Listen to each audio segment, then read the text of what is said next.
जय हिंद। आज की इस वीडियो में हम लोग देखने वाले हैं प्राचीन भारत के प्रश्नों को, जो किसी भी एग्जाम के लिए महत्वपूर्ण होगा। यह क्वेश्चन लूसेंट और टॉप स्पीड बुक को मिलाकर बनाया गया है वन लाइनर के रूप में, जिसका यह भाग 14 है। भाग 13 तक नहीं देखें तो लिंक डिस्क्रिप्शन बॉक्स में दिया गया है, आप वहां से जाकर देख सकते हैं। तो चलिए शुरू करते हैं। आज का हमारा टॉपिक है ब्राह्मण साम्राज्य यानी ब्राह्मण वंश। क्वेश्चन नंबर 358 है, ब्राह्मण वंश का संस्थापक कौन था? पुष्यमित्र शुंग। ठीक है, ब्राह्मण वंश का संस्थापक कौन था? तो पुष्यमित्र शुंग था। ठीक है, जो ब्राह्मण जाति का था। इसकी राजधानी विदिशा थी। ठीक है, अगला प्रश्न है, इंडो यूनानी शासक मिनांडर को किसने हराया था? इंडो यूनानी शासक मिनांडर को किसने हराया था? तो पुष्यमित्र शुंग ने ही हराया था। ठीक है, किसने हराया था? तो पुष्यमित्र शुंग ने हराया था। अगला क्वेश्चन है, पुष्यमित्र शुंग ने कितनी बार अश्वमेध यज्ञ किया था? तो 2 बार किया था। पुष्यमित्र शुंग ने कितनी बार अश्वमेध यज्ञ किया था? तो 2 बार किया था। किसने करवाया था? तो पतंजलि ने करवाया था इनके लिए अश्वमेध यज्ञ। अगला प्रश्न है, भरूत स्तूप का निर्माण किसने करवाया था? पुष्यमित्र शुंग ने। ठीक है, भरूत स्तूप का निर्माण किसने करवाया था? पुष्यमित्र शुंग ने करवाया था। इसका एक पुत्र था अग्निमित्र। ठीक है, इसका पुत्र का नाम था अग्निमित्र। कालिदास द्वारा लिखित मालविकाग्निमित्रम में इसका पुत्र अग्निमित्र और मालविका की कहानी वर्णित है। अगला प्रश्न है, शुंग वंश का अंतिम शासक कौन था? तो देवभूति। ठीक है, शुंग वंश का अंतिम शासक कौन था? देवभूति। इसकी हत्या किसने कर दी थी? वासुदेव ने हत्या कर दी थी। अगला है टॉपिक कण्व वंश। ठीक है, कण्व वंश की स्थापना किसने की थी? वासुदेव कण्व। ठीक है, कण्व वंश की स्थापना किसने की थी? वासुदेव कण्व ने की थी। अगला क्वेश्चन है कण्व वंश। ठीक है, कण्व वंश का अंतिम राजा कौन था? सुशर्मा। ठीक है, इसका सेनापति के नाम था सिमुक। ठीक है, सिमुक ने सुशर्मा की हत्या कर दी थी। ठीक है, अगला है सातवाहन राजवंश। ठीक है, सातवाहन वंश की स्थापना किसने की थी? सिमुक ने। ठीक है, जिसकी राजधानी थी प्रतिष्ठान। प्रतिष्ठान महाराष्ट्र के औरंगाबाद जिला में पड़ता है। ठीक है, सातवाहन वंश की स्थापना किसने की थी? सिमुक ने की थी। ठीक है,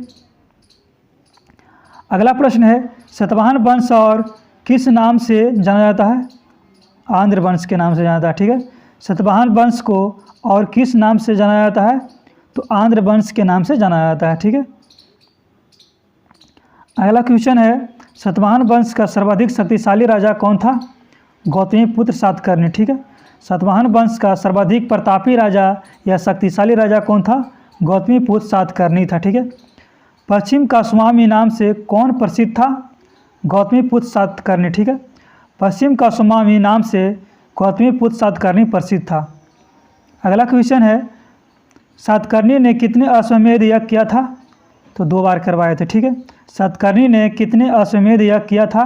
तो 2 बार करवाया था। एक राजसूय यज्ञ करवाया था। ठीक है,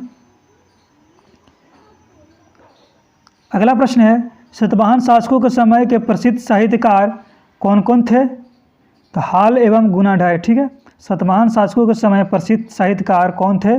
हाल एवं गुणाढ्य थे। ठीक है, वेरी इंपॉर्टेंट क्वेश्चन है, इसको आपको ध्यान में रखना है। गाथा सप्तशती नामक पुस्तक के लेखक कौन है? हाल है। ठीक है, गाथा सप्तशती नामक पुस्तक के लेखक कौन है? तो हाल है। अगला है बृहद कथा। ठीक है, बृहद कथा के लेखक कौन है? गुणाढ्य। ठीक है, बृहद कथा के लेखक कौन है? गुणाढ्य। अगला क्वेश्चन है, ब्राह्मणों को भूमि अनुदान देने की प्रथा आरंभ किसने किया था? तो सातवाहन शासक ने किया था। ठीक है, ब्राह्मणों को भूमि अनुदान देने की प्रथा आरंभ किसने किया था? सातवाहन शासकों ने किया था। अगला प्रश्न है, सातवाहनों की महत्वपूर्ण स्थापत्य कृतियाँ हैं कार्ले का चैत्य, अजंता एवं एलोरा की गुफाओं का निर्माण एवं अमरावती कला का विकास। ठीक है, सातवाहनों की महत्वपूर्ण स्थापत्य कृतियाँ हैं कार्ले का चैत्य, अजंता एवं एलोरा की गुफाओं का निर्माण, अमरावती कला का विकास। ठीक है, अगला प्रश्न है, सातवाहन राज्य ने उत्तर और दक्षिण भारत के बीच सेतु का काम किया था। ठीक है, सातवाहन राज्य ने उत्तर और दक्षिण भारत के बीच सेतु का काम किया था। ठीक है,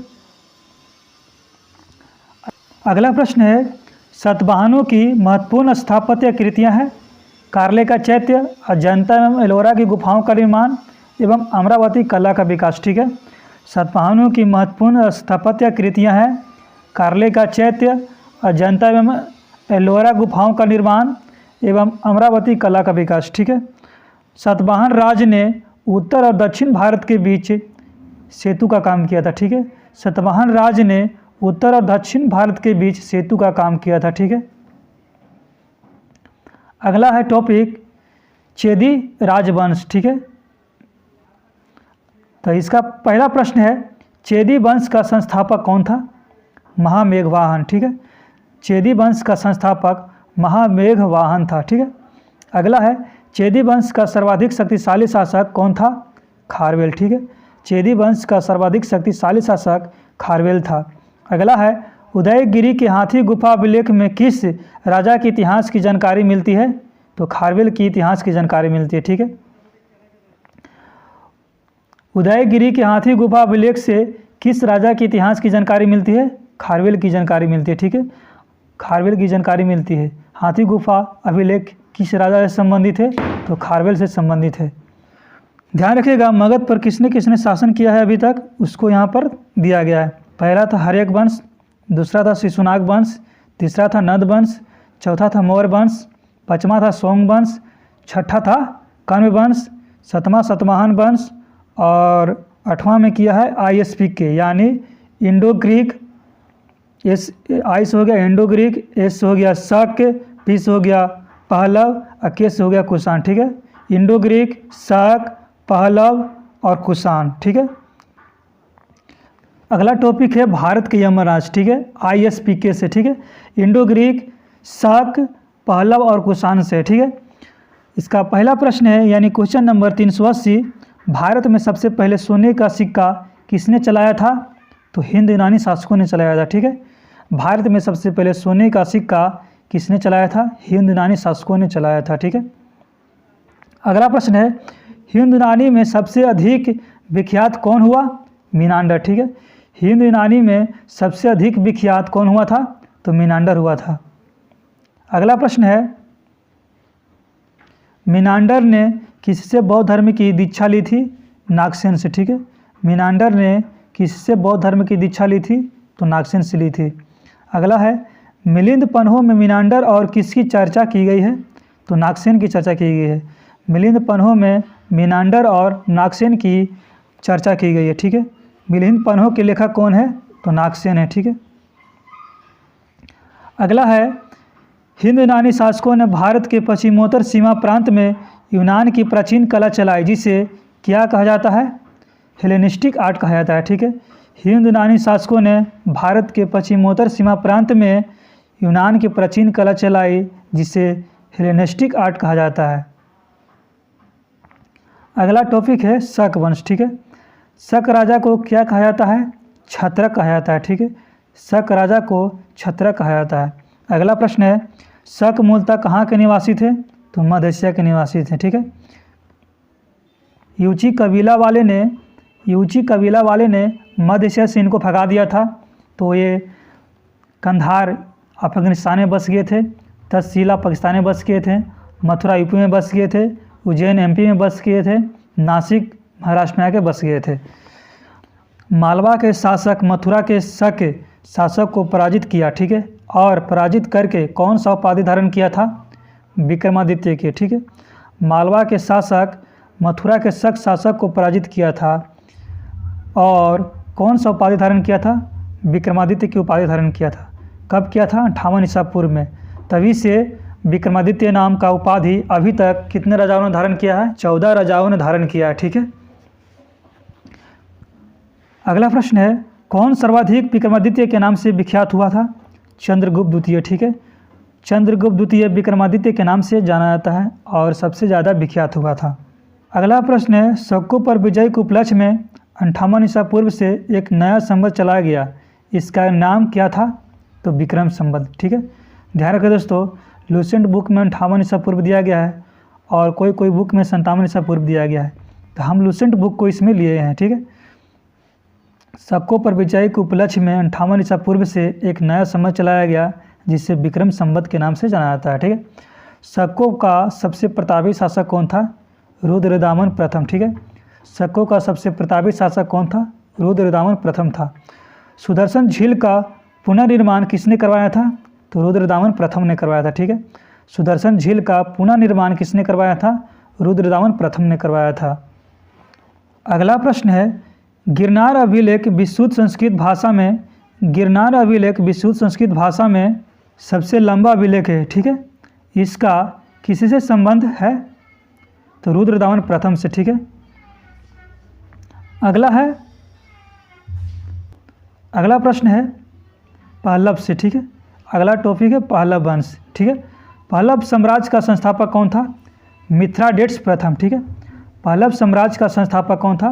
मिथ्राडेट्स प्रथम। ठीक है, पहलव साम्राज्य का सबसे प्रतापी शासक कौन था? गोंडोफर्निस। ठीक है, पहलव साम्राज्य का सबसे प्रतापी शासक कौन था? गोंडोफर्निस। पहलव वंश की राजधानी कहाँ थी? तक्षशिला। ठीक है, पहलव वंश की राजधानी तक्षशिला थी। अगला टॉपिक है कुषाण वंश। ठीक है, कुषाण वंश, कुषाण वंश का संस्थापक कौन था? कुजुल कटफिसिस। ठीक है, जो बौद्ध धर्म का अनुयायी था। कुषाण वंश का संस्थापक कौन था? कुजुल कटफिसिस।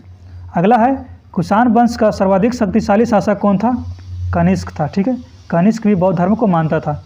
कुषाण वंश का सर्वाधिक शक्तिशाली शासक यानी प्रतापी शासक कौन था? कनिष्क था। कुषाणों की राजधानी कहाँ थी? पुरुषपुर। ठीक है, कुषाणों की राजधानी कहाँ थी? पुरुषपुर। अगला प्रश्न है, कुषाणों की दूसरी राजधानी कहाँ थी? मथुरा। ठीक है, कुषाणों की दूसरी राजधानी मथुरा थी। ठीक है, 78 ईस्वी में कनिष्क ने राज सत्ता संभालते ही एक संवत चलाया था। ठीक है, जिसको क्या कहा गया है? शक संवत। ठीक है, 78 ईस्वी में कनिष्क ने राज सत्ता संभालते ही एक संवत चलाया जिसका नाम था शक संवत। ठीक है, अगला प्रश्न है, चौथी बौद्ध संगीति किसके शासनकाल में हुआ था? तो कनिष्क के शासनकाल में हुआ था। ठीक है, चौथी बौद्ध संगीति किसके शासनकाल में हुआ था?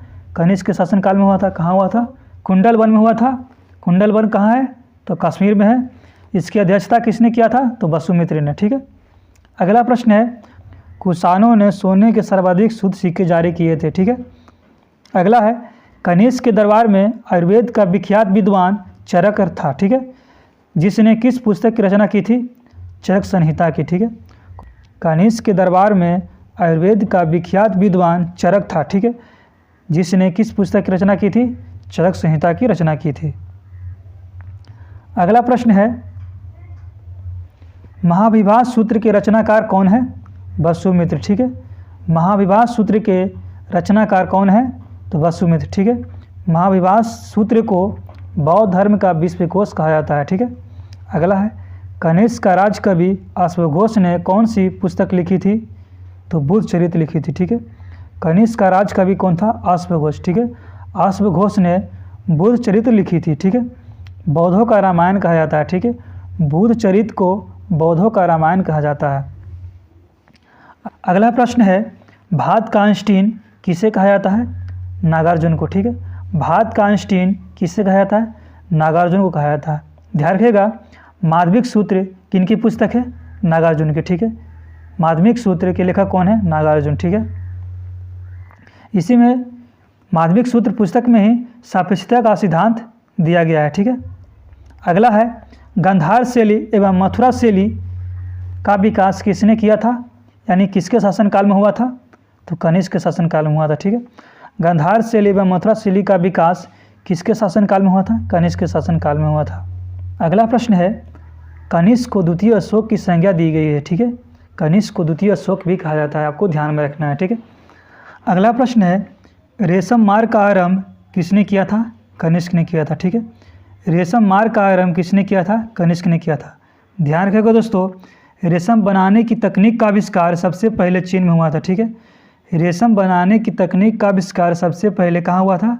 तो चीन में हुआ था। ठीक है, आपको ये वीडियो कैसा लगा? अगर वीडियो पसंद आया है तो लाइक करना ना भूलिएगा, अगर चैनल पर नए हैं तो सब्सक्राइब करना ना भूलिएगा। तो चलिए दोस्तों, मिलते हैं नेक्स्ट वीडियो में, तब तक के लिए जय हिंद।